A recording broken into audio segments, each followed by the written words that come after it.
रहीम। इस video lecture के अंदर एक मैथमेटिकल प्रूफ है कि show that grad S is equals to del s, यानी gradient of a scalar field जो है ये यानी ये डेल एस के बराबर है। यानी gradient of a scalar field जो है ये एक वेक्टर के बराबर है। तो इसको प्रूफ करने के लिए जैसे कि हमने डिस्कस किया था gradient of a scalar field, यानी वी नो दैट, इसके अंदर हमारे पास इक्वेशन बना था वी नो दैट यानी gradient of a scalar field is given by gradient of scalar field is given by. तो स्केलर फील्ड के अंदर इस तरह से हमारे पास एक इक्वेशन इज गिवन बाय, वो इक्वेशन बना था इक्वेशन हमारे पास बना था कि ग्रेड एस, जैसे कि grad S is equals to grad S is equals to यानी partial s by partial n into n unit vector. इस तरह से हमारे पास एक इक्वेशन बना था। So this is equation 1। या इस इक्वेशन को हम ऐसा भी लिख सकते हैं कि grad S is equals to D S divide by D N into N unit vector. Let's suppose ये बना हमारा इक्वेशन 1। अब अगर इक्वेशन 1 की दोनों साइड जो है multiply both sides of equation 1 by D R. अब अगर हम दोनों साइड इस इक्वेशन का डी आर से मल्टीप्लाई कर देते हैं तो ये जो इक्वेशन 1 है ये बन जाएगा, यानी grad S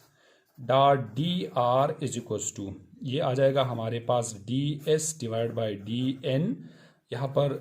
dot D r आ जाएगा। अब डॉट प्रोडक्ट है तो हमें मालूम है डॉट प्रोडक्ट जो है ये बराबर होते हैं D S divide by D N, और यहाँ पर ये जैसे कि इसके साथ मल्टीप्लाई हो जाएगा तो ये बनेगा हमारे पास यानी डी आर कॉस थीटा के इक्वल हो जाएगा। यानी ये बना हमारे पास डी ग्रेड एस, जैसे कि यानी ग्रेड ये जो इक्वेशन है grad S dot D r जो है ये बराबर हो गया dot D R is equals to ये d s upon d N into d are cos theta के इक्वल हो गया। और लेट्स सपोज ये बना हमारा इक्वेशन 2। अब अगर इक्वेशन 2 जैसे और हमने जो कि ग्रेडियंट ऑफ स्केलर फील्ड के अंदर एक और भी एक रिलेशन पढ़ा था, जैसे कि हमें मालूम ग्रेडियंट ऑफ स्केलर फील्ड के अंदर हमारे पास एक रिलेशन बन गया था कि D R we also know that, यानी वो रिलेशन हमारे पास बना था कि D are is equals to जैसे कि D are is equals to D N upon cos theta, यानी यहाँ पर ये जो डी एन है ये बराबर हो जाएगा डी आर कॉस थीटा के इक्वल हो जाएगा।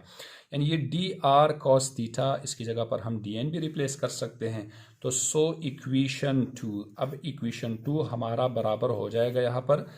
जैसे कि grad S dot D R is equals to यहाँ पर D S divide by D N, और डी आर कॉस थीटा की जगह पर आ जाएगा यहाँ पर D are cos theta is equals to D N के इक्वल हो जाएगा। तो ये डी एन के साथ कैंसिल हो जाएगा और grad S dot D R is equals to ये बराबर हो जाएगा डी एस के। लेट्स सपोज ये बना हमारा इक्वेशन 3, यानी grad S dot D R बन गया यानी डी एस के। This is equation 3। अब यहाँ पर दूसरी साइड पे राइट हैंड साइड पे हमारे पास डेल ऑपरेटर है और इस तरह से इसके साथ एक स्केलर मल्टीप्लाई हो रहे हैं। तो इसके लिए हमें मालूम है वी नो दैट, जैसे कि ये जो डेल ऑपरेटर है यानी डेल बराबर है partial by partial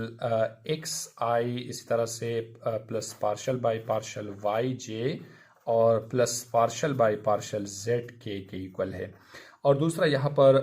D R है, तो डी आर को अगर ये एक पोजीशन वेक्टर है तो पोजीशन वेक्टर को अगर हम लिख लेते हैं तो डी आर जो है यहाँ पर बराबर हो जाएगा डी एक्स आई plus D Y J plus D Z के इक्वल हो जाएगा।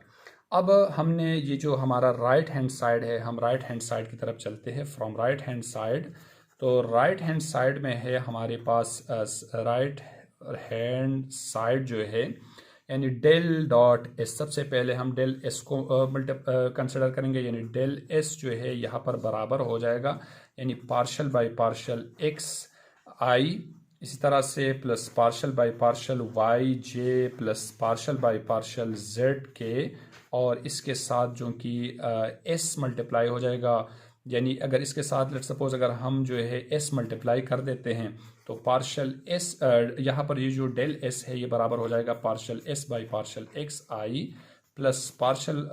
S divide by partial Y j और plus partial S by partial Z के आ जाएगा। अब इस इक्वेशन के अंदर अगर हम इस इक्वेशन को मल्टीप्लाई कर देते हैं, लेट सपोज ये बना equation 4 multiply equation 4 by D R. अब अगर इक्वेशन 4 को हम डी आर के साथ मल्टीप्लाई कर देते हैं तो हमारे पास आ जाएगा, यानी जैसे कि del S dot D R is equal to, अब डेल एस से हमारे पास इक्वेशन बना partial S by partial x I plus partial S by partial ये आ जाएगा partial Y J plus partial S by partial Z यानी के। अब इसका डॉट प्रोडक्ट है डी आर के साथ, और डी आर जो है हमें मालूम है कि ये बराबर है डी एक्स आई plus D Y J plus D Z के इक्वल है। अब दोनों की डॉट प्रोडक्ट है तो आई आई के साथ मल्टीप्लाई हो जाएगा, जे के साथ और के साथ मल्टीप्लाई हो जाएगा, तो del S dot D R is equal to ये आ जाएगा हमारे पास, यानी इसको अगर हम मल्टीप्लाई कर देते हैं तो आई आई मल्टीप्लाई हो जाएगा, यानी ये partial S by partial X into, और यहाँ पर डी एक्स आ जाएगा। इसी तरह से partial S by partial Y into, यहाँ पर डी वाई जे के साथ मल्टीप्लाई हुआ। अब इस तरह से partial S by partial z into d z आ जाएगा। अब ये जो टर्म है, यानी ये इस तरह से ये जो ये साइड बना हमारे पास, ये है चेंज इन स्केलर, यानी ये जो है हमें रिप्रेजेंट कर रहे change in scalar with respect to change in scalar, जो कि स्केलर है हमारे पास यहाँ पर S with respect to X Y and Z, यानी एक्स वाई जेड के रिस्पेक्ट से इसके अंदर चेंज आया तो इसको हम यानी लिख सकते हैं, यानी इसको हम डी एस भी लिख सकते हैं, यानी ये बनेगा हमारे पास, यानी del S dot D R is equal to ये बराबर हो जाएगा डी एस के इक्वल हो जाएगा, और ये बना हमारा इक्वेशन 5। अब हमने कंपैरिजन करना है, जैसे कि equation 3 grad S dot D R is equal to D S के बराबर हो गया था, और एक इक्वेशन हमारे पास del S dot D R is equal to D s. तो जैसे कि अगर हम इक्वेशन 3 और इक्वेशन 5 को आपस में कंपेयर कर देते हैं तो ये आ जाएगा हमारे पास grad S dot D R is equals to, यहाँ पर आ जाएगा del S dot D r आ जाएगा, ये डी आर के साथ कैंसिल हो जाएगा और हमारे पास बन जाएगा grad S is equals to यहाँ पर डेल एस आ जाएगा। तो ये था हमारा प्रूफ, यानी ग्रेडियंट ऑफ स्केलर फील्ड के ऊपर था। तो यहाँ इसी तरह से हमने इसको प्रूफ किया, यानी ग्रेडियंट ऑफ स्केलर फील्ड के रिस्पेक्ट से। अल्लाह हाफिज़।